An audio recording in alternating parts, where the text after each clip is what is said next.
আমার gaming life যাত্রা শুরু হয় 2019 সাল। ছোট্ট একটা অ্যান্ড্রয়েড ফোন ছিল। ফোনটির র্যাম ছিল 1.5 GB, 1 GB প্লাস 1+5 GB, যেটাই মনে করেন।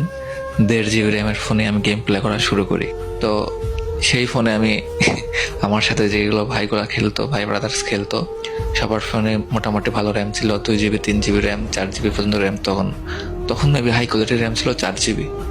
তো ওই সময় আমার ফোনে র্যাম ছিল 1.5 GB। তো আমার ফোনে গেম প্লে একদমই করা যেত না।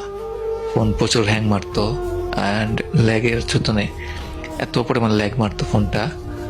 ল্যাগের কারণে একটা কান দিয়ে ফায়ার করবো একটা গুলি দিয়ে, তো যদি ডান দিকে ফায়ার করতাম বাম দিকে চলে যাইতো এনিমি, আর সামনে দৌড়াতে গেলে পিছন দিকে ঠাস করে ঘুরে যাইতো। অনেক প্রবলেম ছিল ফোনে। তো এমনি আমি প্রায় 1.5 বছর ওই ফোনে গেম খেলছি। ওই সময় লকডাউন ছিল। লকডাউনের মধ্যে তো সবার ভালো ভালো ফোন ছিল। আমি গেম প্লেটা শুরু করছি কেমনি আপনাদেরকে শোনাই। ফার্স্টে আমি একদিন লকডাউনের আগে আমার এক বড় ভাই গেম খেলতো আমার পাশে বসে।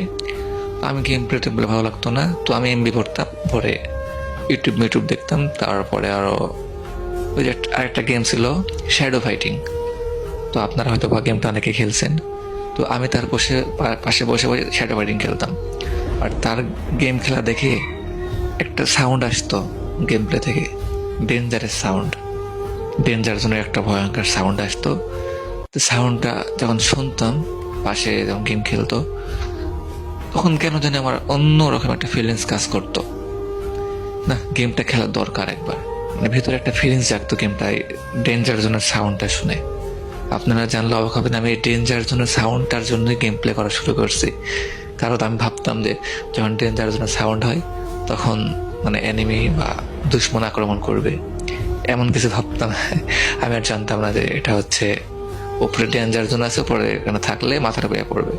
তো আমি যখন গেমটি ডাউনলোড করি ফার্স্টে, তখন গেম প্লে করতে পারতাম না, কিছুই পারতাম না। এমনি ওই যে জয়স্টিকটা আছে না, ওটা তো টানে বেড়াইতাম, আর গান যেটা পারতাম ওটাই নিয়েই ঘুরে বেড়াইতাম। তো আমি ক্লাসিক খেলে বেড়াইতাম। ক্লাসিকে তো বট পরে ভালো লাগতো খেলতে। তো এমনি আমি প্রায় 15-20 দিন খেলছি, প্রায় 2-3 সপ্তাহ খেলছি। খেলার পরে একদিন আমার বড় ভাই বলে, এই তুই ক্লাসিক খেলিস কেন? এদিকে আমি ক্লাসিক খেলতে খেলতে আমার লেভেল হয়ে গেছে 20+, প্রায় তখন আমার লেভেল ছিল 23। হ্যাঁ, ওই সময় আমার এক ভাই বলতেছে, দেখ তুই এই ক্লাসিক সারাদিন খেলে কি লাভ হবে, তোর কোনো ফায়দাই হবে না, তুই বিয়ার র্যাঙ্ক খেল, অনেক মানে লেভেল আপ হবে।